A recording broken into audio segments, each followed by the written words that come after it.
Well, I'll ask the cameraman on it. Off we go. Are we there? Yes. Okay. Right, well, no matter what life throws at you, and no matter what hits you, you can be sure that you'll always find humour in any situation. 5 years ago, I was attacked by a hyena, and actually got really not very nice injuries to my face and my hand. But about 5 weeks after the attack, the swelling on my face went down so much that the artificial eye they put in to save the place of the eye fell out. Now this was a big problem. Medical supplies in Zimbabwe were short, and we had to have a stent to put into the mutilated eye socket to stop it shrinking. John Davey, my plastic surgeon, phoned me. Di, get round to Mr. Sparrow, the ophthalmologist. He's got a stent for you. Well, round I went. Now the great man actually ushered me into his rooms himself. He was tall and cadaverous looking, with his long grey hair wound into a French plait on the back of his head and white powder on his cheeks. He wore long flowing clothes and looked more like an artist than a medical man. Anyway, he flourished a rather holy white damask table napkin under my nose before placing it on the seat of a chair and indicating that I should sit there, which I did.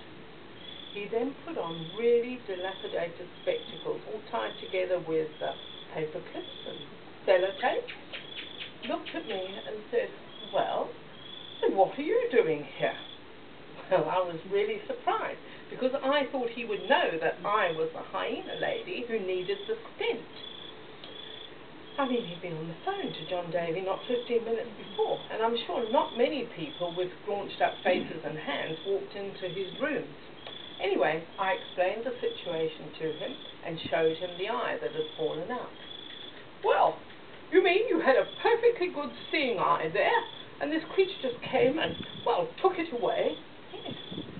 Amazing, amazing. He then started to examine my face, peering into my eyes. He then put some drops in. "What are the drops for?" "Anesthetic, so that you've got no feeling." I wondered what he was going to do to me. I said to him, "I've got no feeling in the damaged side of my face anyway." "Haven't you? Amazing, amazing." He then took out his little spotlight and shone it into my good eye. Yes. Shone it into my empty eye socket. Yes. He then took a piece of cardboard and covered up the empty eye socket. "If you could just read the letters on the chart on the wall," he said. I did. Took the cardboard away and then covered up my good eye. "You could just read the letters on the chart on the wall again." I said, I can't see a thing. I haven't got an eye there." "Oh, haven't you? Amazing, amazing." So I explained to him all over again what the problem was. Whereupon he jumped up and bustled away and came back with what looked like a bag of marbles, but were actually glass eyes. He then started to scrabble at them. "Must find something to keep the space, must find something to keep the space." He kept taking them out and trying them in my socket. All very hygienic, as you can imagine, you know.